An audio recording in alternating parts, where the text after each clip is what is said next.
How to add a gift card to Burger King application. Welcome to the channel and let's start with this easy tutorial. So first step is make sure that your Burger King application is up to date. Sign in or sign up to your Burger King entering your login credentials. Make sure that you have entered the correct credential to log in.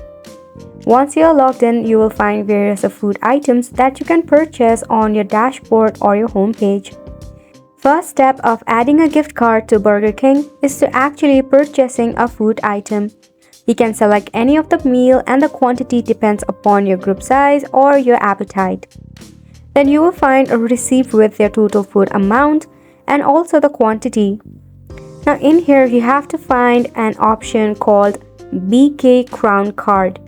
So you actually have to select the option of add a BK Crown Card and you will find an interface like this. You simply have to enter the code that is at the back of your gift card.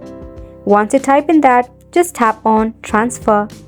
If it's a legit gift card, it will provide you some of the discount and beneficiary that is included in the gift card. You can know it by some amount of discount in your grand total. Make sure to enter the correct number of gift card. And that is how you can easily add a gift card to your Burger King application. And it's a wrap for this video as well. Thank you so much for tuning in.